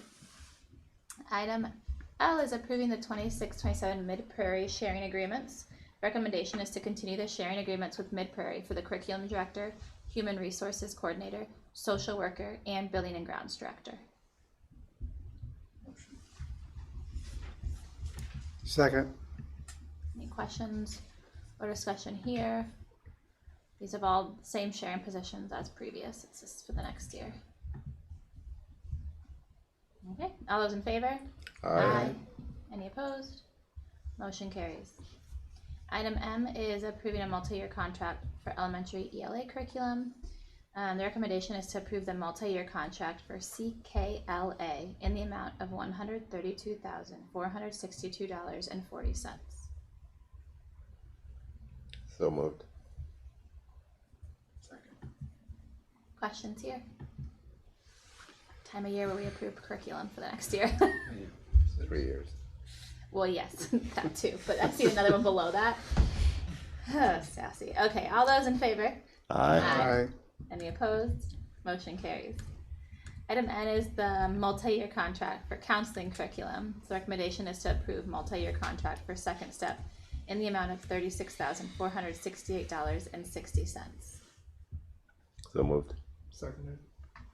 Questions about this one? All those in favor?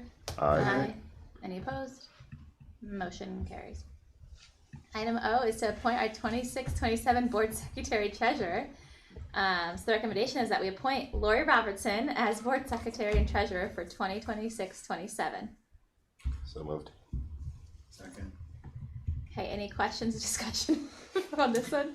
Thanks for not leaving us. It feels kind of weird putting that on there. I for know. myself. Then we need to. Can we tie her down to 5 years? Strike that from the record. Okay. Oath of office. Yeah. Do we have to vote on it first? Oh, I'm sorry. No, it's okay. I just want to make it be Yes, go official. You want out? Yeah. Yeah. Are you trying to tell us something? Okay. All those in favor? Aye. Any opposed? I should assume. Motion carries. No, you definitely. I just want to make sure we didn't do it out of order and get in trouble. Okay, Lori. Do you solemnly swear that you will support the Constitution of the United States and the Constitution of the State of Iowa, and that you will faithfully and impartially, to the best of your ability, discharge the duties of the office of Secretary Treasurer in Clear Creek Amana Community School District as now and hereafter required by law? I do. Great. Thank you. you. Congratulations. Yeah. Thank you for your vote of confidence. Should have had your hand on the GL register. Yeah, I know. Look at the GL codes. Okay, up next is approving board policy revisions. The recommendation is to approve the board policy revisions as recommended by IASB and district administration. Specifically, it's for board policies 21001 annual meeting, 21002 regular meeting, 21003 special meeting, and 21009 consent agenda. Motion. Second. Okay, questions? Discussion? All those in favor? Aye. Any opposed? Motion carries. And then, so item Q is the approving board policy review. Recommendation is to approve board policy review to continue and maintain the 5-year review requirement for the following policies: 21004 work sessions, 21005 meeting notice, 210.06 quorum, 210.07 rules of order, and 210.08 board meeting agenda. So moved. Okay. All those in favor? Aye. Any opposed? Motion carries. Item R is approving our consent items for the evening. Recommendation is to approve consent items as presented. Second. Okay, any questions, discussion here? Thank you as always for the donations. Anything else? Okay, all those in favor? Aye. Aye. Any opposed? Okay, motion carries. That takes us into our discussion items. So we have a couple follow-up topics that we're going to discuss and then think about next meetings, especially as we transition to our summer. For follow-up topics, these are things that Aaron has put in his Friday update some, but first is the accessibility legislation. So federal legislation was passed that means like audio, video, recordings or live streams as well as websites have to meet certain accessibility criteria, and not doing so could result in fines. And so we do live stream and record things, and our current platform would not meet those accessibility standards. But I think do you want to talk about any updates? Yeah, I think Kale and Lori, of course, have done the most legwork on this, and they're doing a great job of keeping me up to date. We talked in the exec committee today. We had a question from last Friday from one of the board members about like, have we reached out to our school attorney to get some guidance? This is new, so I actually reached out on Monday. They were able to meet. We were the second district that reached out on this topic. A lot of schools, we're fortunate. Lori has done a good job of trying to be proactive and get ahead of things on our school website. Most districts are just tackling the website. The majority of districts in the state don't live stream board meetings and work sessions like we do. That being said, there wasn't a lot of information from attorneys on what that would look like. Their recommendation was if you'd move forward and make a change, it would be more of a business decision. You just want to move that way. Knowing that now they've extended the expectation, it was the larger schools were supposed to start this past April. They've extended theirs until April of 27, and now a district like CCA has been extended to April of 2028. So really, from the legal standpoint, there's no recommendation that we would move that route. They're not saying you can't or you shouldn't, but it would be more of a business decision to move away from live streaming.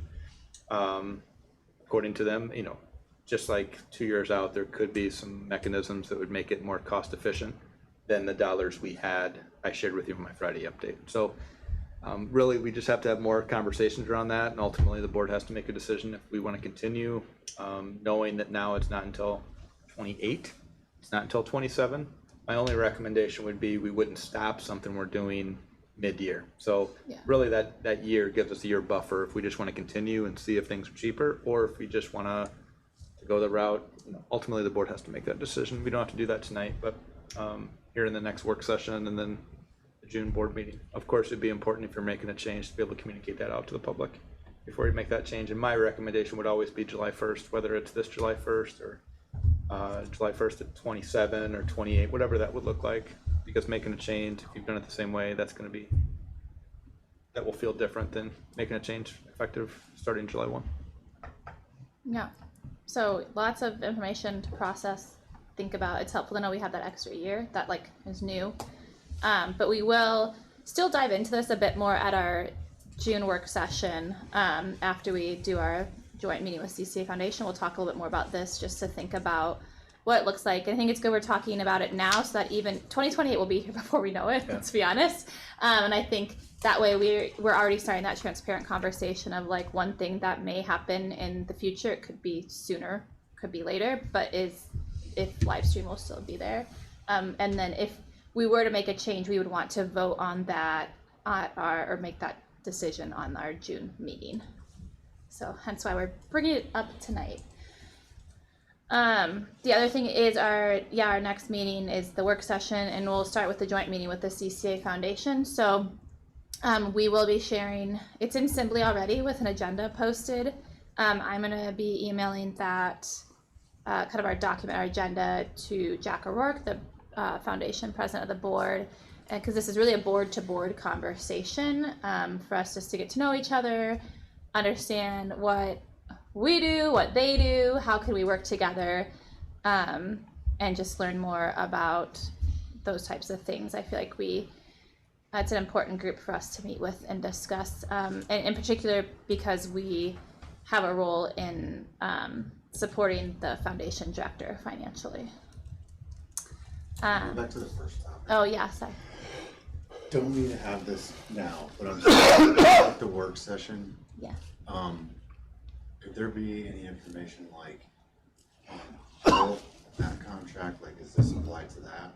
Like the contract we signed with that, is that going to have to meet those requirements? Or I know we spent a lot of money on that.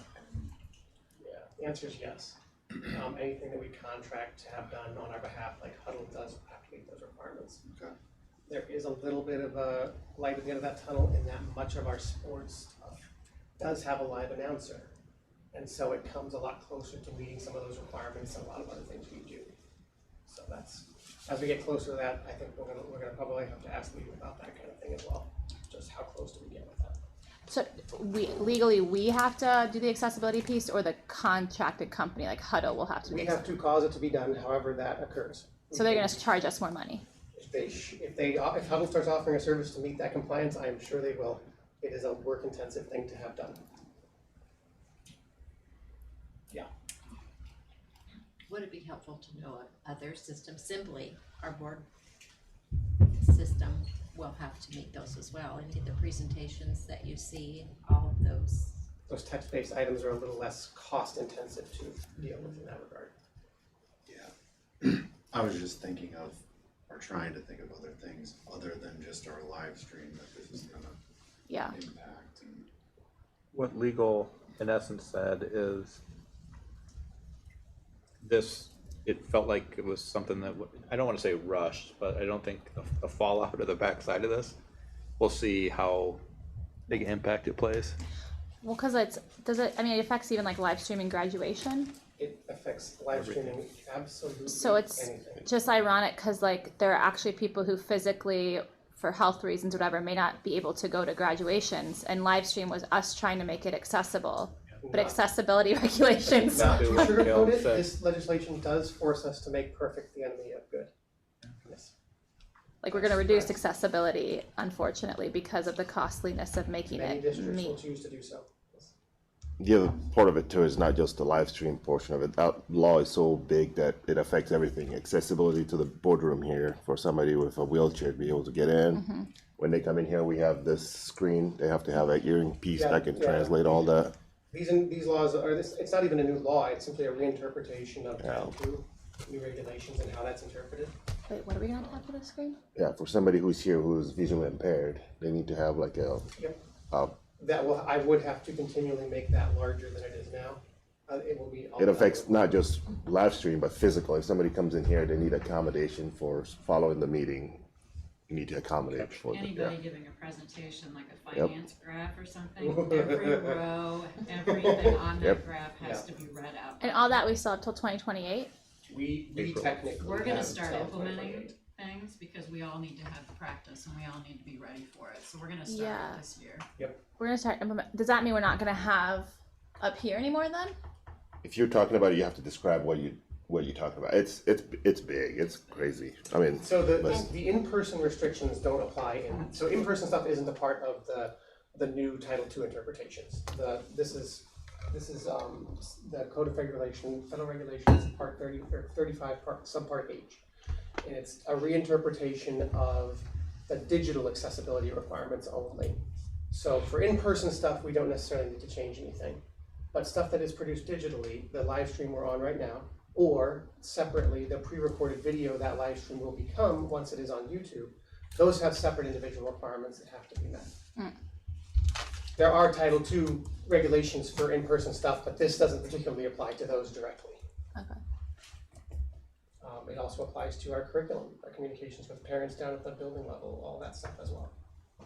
The hardest part is you're trying to make decisions for an organization, and there's pieces we can get ahead of, like a website and doing what we can, that's financially being fiscally responsible.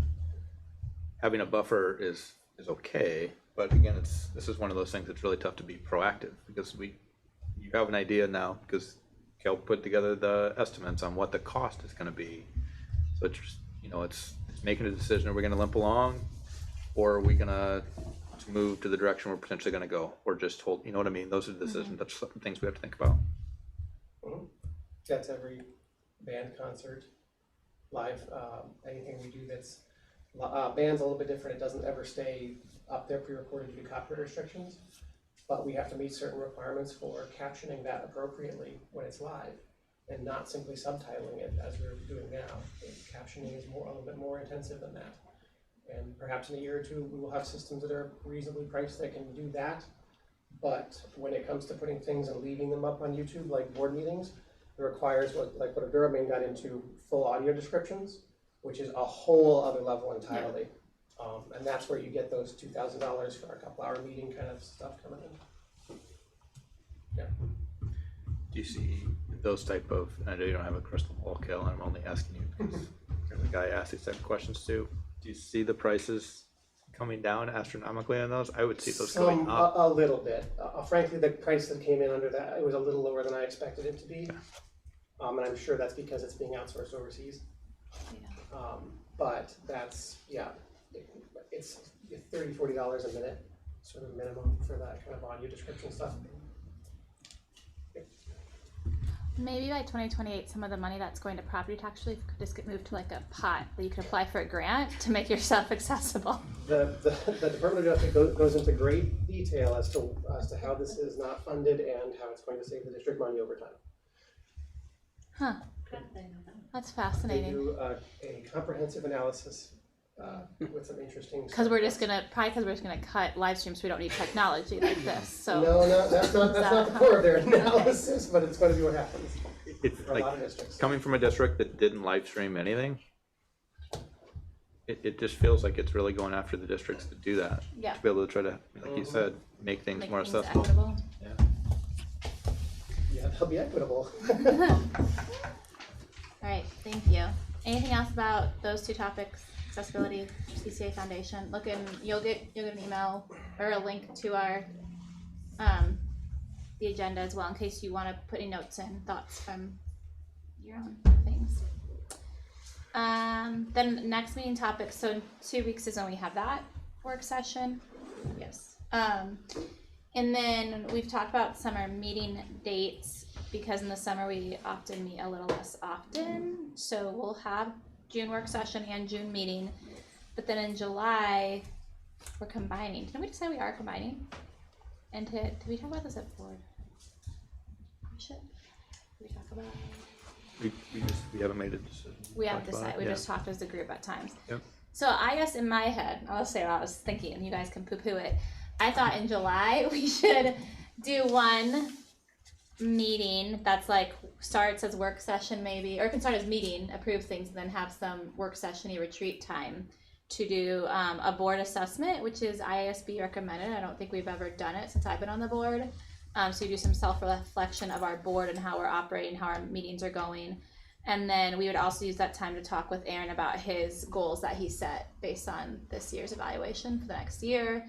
There's a few other little topics sprinkled in that I've kind of tracked over the past year that I think would be good to talk about as we get ready for the next year, kind of a reset.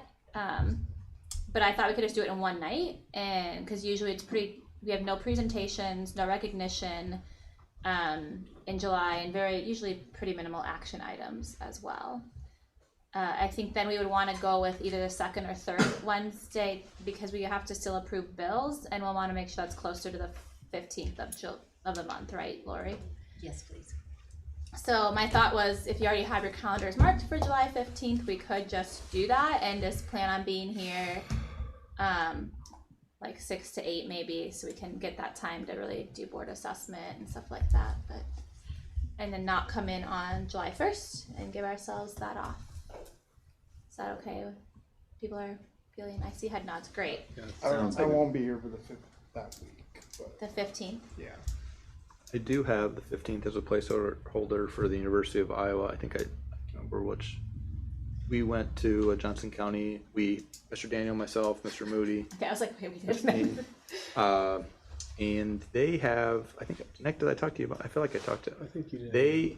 They gave some different message than I have ever heard, specific to like the thoughts of a 4-year university on like dual enrollment and the credits. And so I heard it. I just think it'd be really good for the board to hear it. It'd be about a 30-minute presentation. Okay. Because it's pushing against, it's not going against like what junior colleges, specifically Kirkwood, is selling, but they have some different thoughts behind kids taking Kirkwood classes and graduating and coming to the University of Iowa per se with that, with their high school diploma and their AA degree. Yeah. So I just think it would be really good for the board to hear. They were planning, it just may be a video that they would share prior to, they were working on it. With everybody in attendance, it just, I think it'd be really good for those of you sitting around the table to hear. Okay. But it's not confirmed yet. I said either July or August. If you prefer that to be August, I'm sure they wouldn't mind. It gives them more time to prepare. Yeah, let's maybe push them to. We have Denise in August too, though, right? Do. And that's, Denise's is an hour and a half.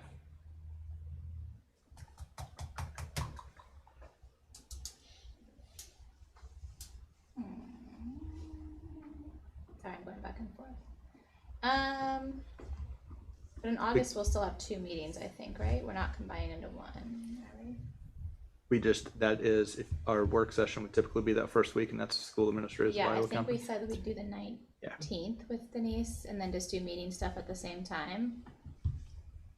So, okay. Well, we flushed it out of board leadership. Yeah. Get dates. Yeah, we'll try to get it down to July and August, both one meeting, knowing it might be like more like 2 hours, like tonight, not an hour, hour and a half, but just down to one. You're not available the 15th, you said. Yeah. Okay. But the 8th is probably too far away from like bills coming in and stuff, right?